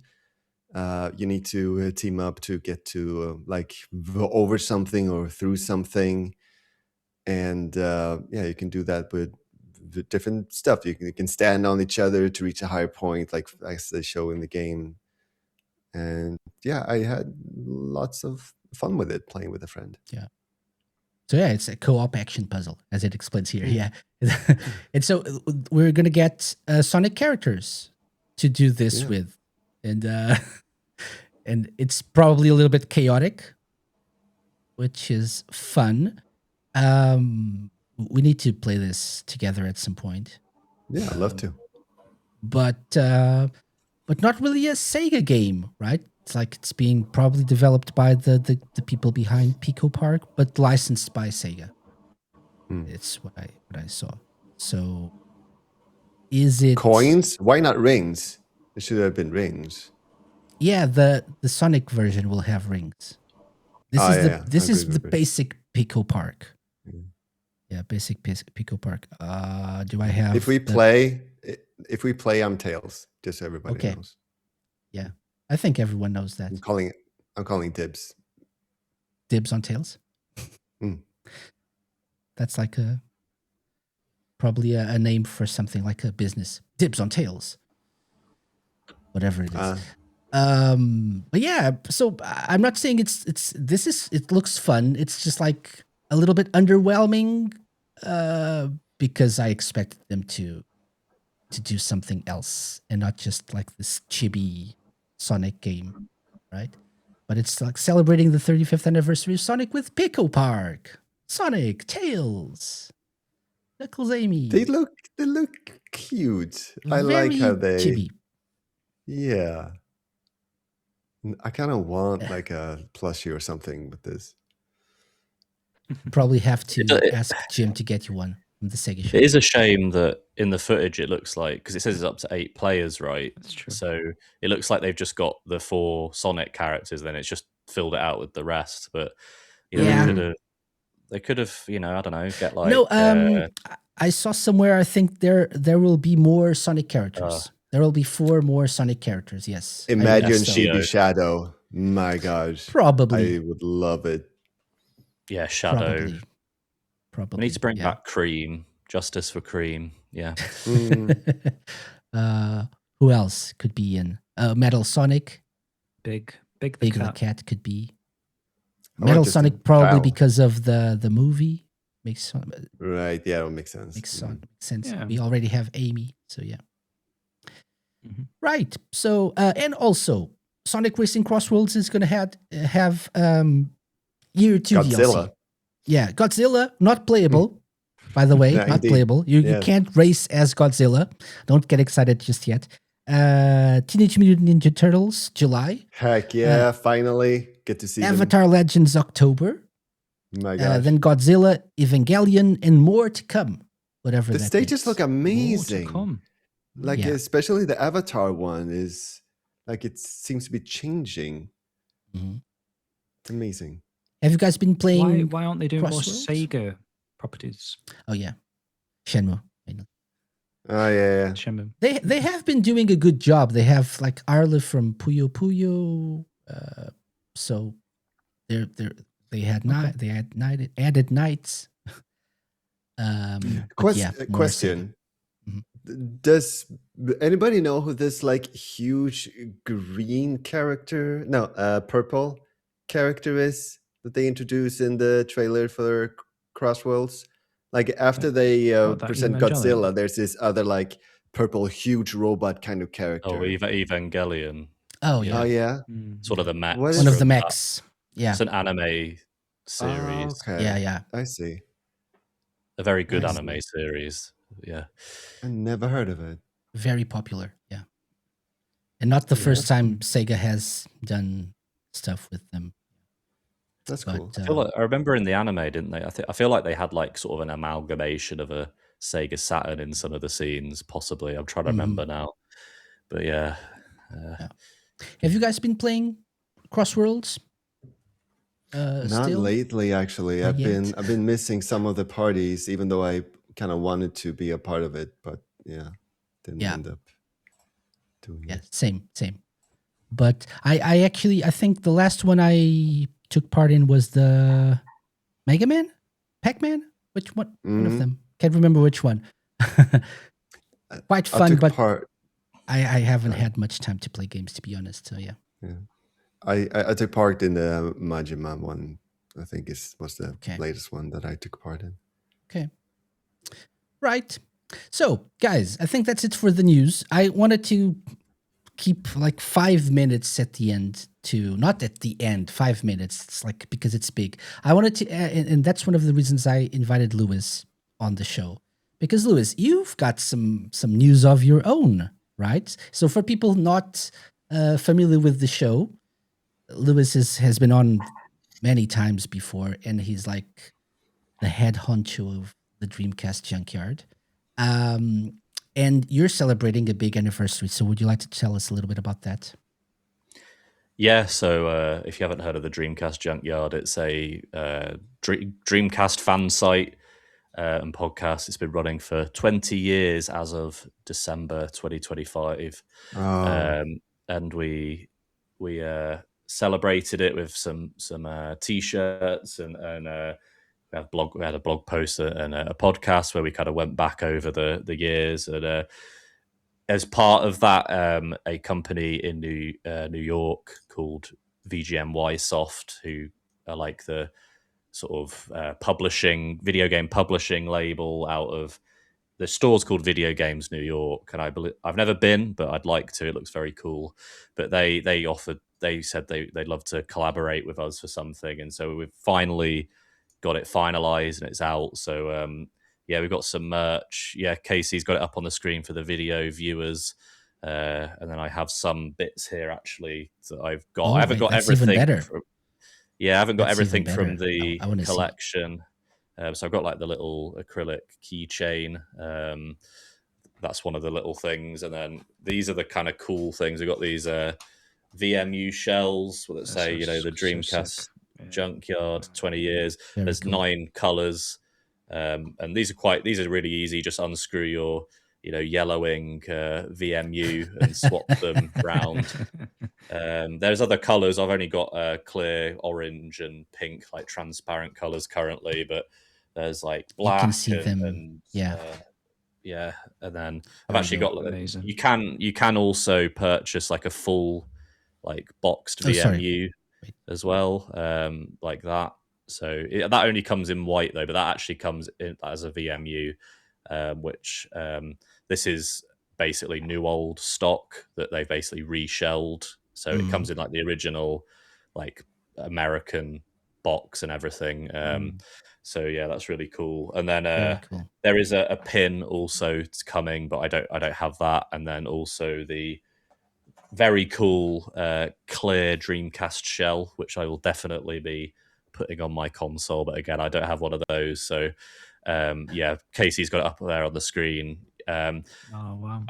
So you have until let me remind myself. It's sorry, one sec. Monday the 8th of no, that's when pre-orders went live.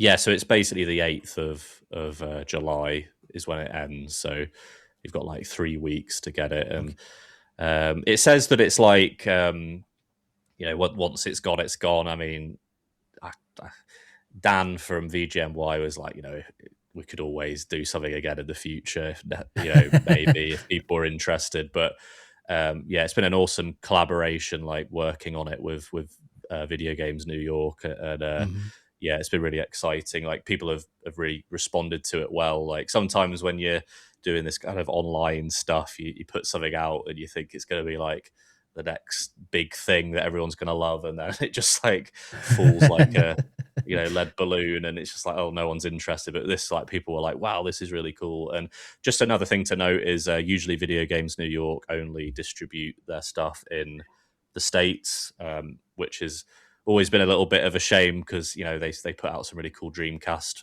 indie releases, and I'm always like, I want to get one, but I can't deliver it here.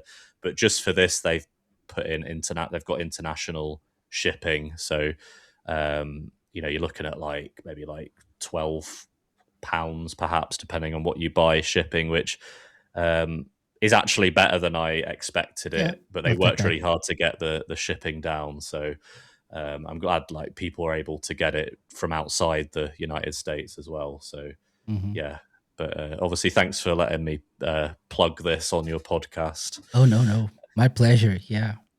And congratulations awesome. Once again. I think we've talked about this before. Congratulations. We've talked about the 20th anniversary, but yeah, it's a big milestone. So well done, guys. Well done. Indeed. Keeping the dream alive. Yeah. Okay, so I will leave the link in the show notes and the description as well. So it should be still available when we air out this episode, which will be next few days. Yeah. Okay, so guys, 5 minutes left. And I want to do something with you because I've been having like withdrawals from like not having a SEGA Lounge challenge, and so it's also been SEGA's anniversary recently, 66th, right? Yes, I think so. Anniversary I think this so. year. That sounds about right. Yeah. I've got the 60th T-shirt here. Go Sega. Yeah. But so what I wanted to do is I wanted to play a new game with you guys, and I've got 10 clips of songs, but there's a catch this time. I have 1 second clips, 1 second long clips. Okay, how well do you know iconic Sega tunes from throughout the ages? Okay, and we don't have much time, so I'm not going to give you a lot of time to think. Are we ready for the first one? We're working together. I think so. I think it's better if we do it that way. Ready for the first one? Oh, Jim's just like closing his eyes, like focusing, getting in the zone. Yeah, okay, this I think we're going to start really, really easy. I think. Take a listen. Okay. Yeah. 1 second. So what do we say the game Just the only? game. Just the game. Yeah. Okay. Yeah. So Streets of I'm Rage, isn't it? yeah. Sure. That's I'm definitely gonna say Streets of Rage as well. I'm not sure exactly which one of those, 1, 2, but 3, yeah, 4. I think it's Streets of Rage 1. I could say Okay. that. Yeah. Yeah. I'll give you the point. Yes, it's Streets of Rage 2. Yeah. Let's go straight. It's 2. Okay. Yeah, it's 2. Okay. Good job. Easy one. Okay, that's one. 1 for 1. Let's go with number 2.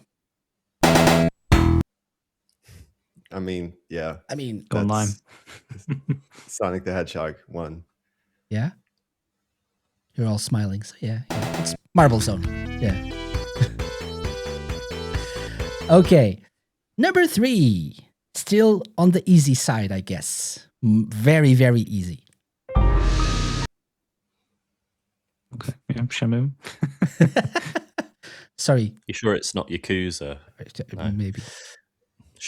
I got Sonic from the Frontiers vibes. Could very well be. You don't know that one, Lime? But it's Shenmue. Yeah, I mean, I wasn't going like, oh no, it can't be Shenmue. I was like, oh yeah, maybe it is when you said it. Maybe it is. Maybe.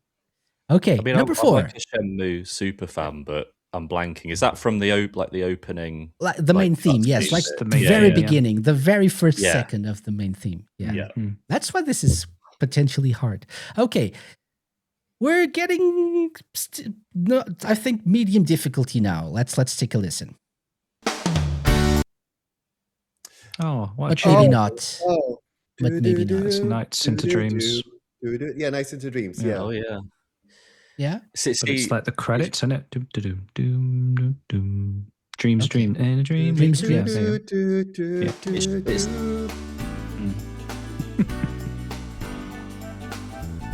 It's It's Dreams from Nights and Dreams. Lewis, you were asking something.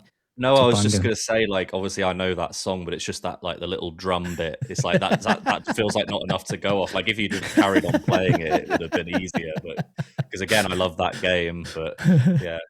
Okay, here's one for you, Lewis. Number 5. Oh gosh, that's Jet Set what tune? Radio. Yeah. Yeah. Yes. Sweet Soul Brother. Oh, brother. Yes, very good. Very 5 for 5. Well done. Okay, number 6.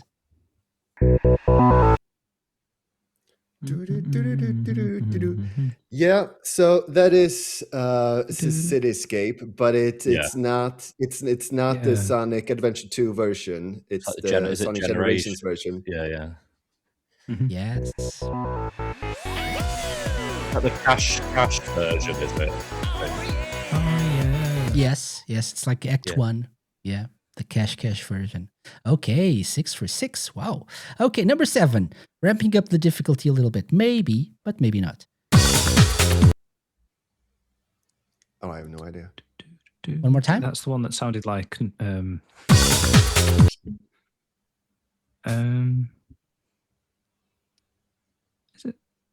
Is it Choo Choo Rocket? Hang on, let me think.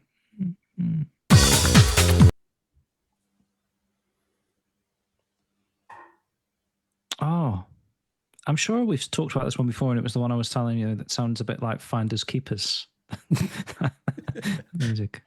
It's just drum. How do you answer that? So, should I tell you what it is? Should we guess Choo Choo Rocket? Like, Choo Choo Rocket. I'm not sure. Again, it's just like you say, just drums. In the interest of time, I'm going to tell you the answer. It's Super Monkey Ball. I had it then, but okay. Yeah.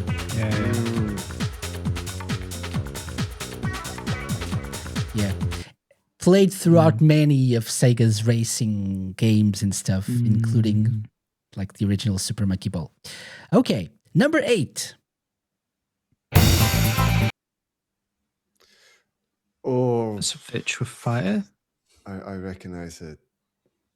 One more I time. wouldn't be able to say it. It could definitely be the Virtua Fighter. It could definitely feel like that kind of style. Mm-hmm. Yeah. I'm thinking Virtua Fighter 2, maybe. Fighter 2? Yeah, Virtua Fighter 2. Yeah.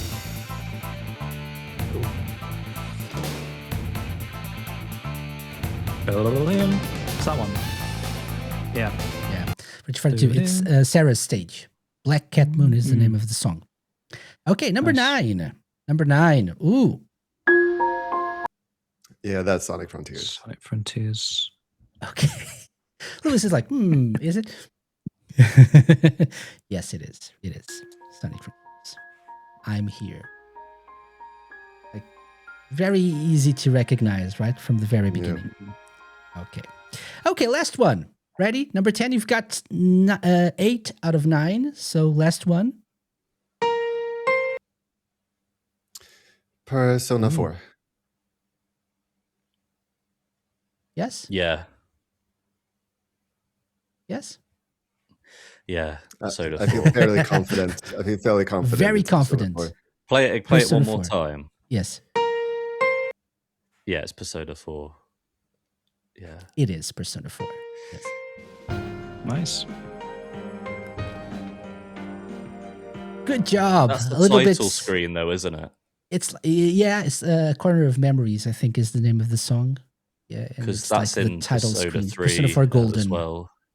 Oh, yeah. I'm pretty sure that the main menu theme's like the same in like a few of the games. Oh, really? know that. I think it's in 3 as well, possibly. I don't know. Okay. Anyway, ignore me. It was 4, definitely. Okay. Yes. So a little bit of everything for everyone as well. Celebrating Sega's anniversary. Guys, thank you very much. We've run out of time, but thank you very much for joining me. As I said before at the beginning of the show, we would talk about like the future of the show. It's not going to change much, unfortunately. My time is not like, I don't have a lot of time these days to do regular shows, but I'm going to try to do at least one episode per month going forward. Okay. So, and you'll probably see some of these beautiful faces here with me. In the future, returning to talk about Sega. Maybe not just like covering Sega news, but we'll talk maybe about specific topics in the future. Got stuff to talk about that I'd like to cover in episodes, in future episodes of the show. So do check us out for that. You can follow us on the socials over there, although again, not much time to post, but follow us on your podcast app, YouTube, and be sure to follow these lovely people.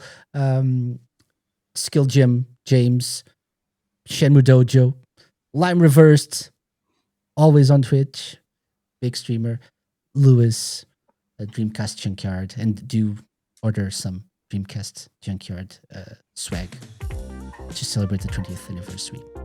Thank you very much, guys, for coming. Enjoy taking the time. It's been a pleasure. Yes. Yeah, it's great.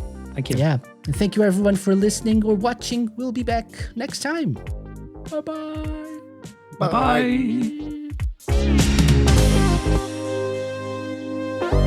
The SEGA Lounge, hosted by me, KC, a Mixed Sound Productions podcast and part of Radio Sega's network of live shows and podcasts. Theme song and incidental music by OSC.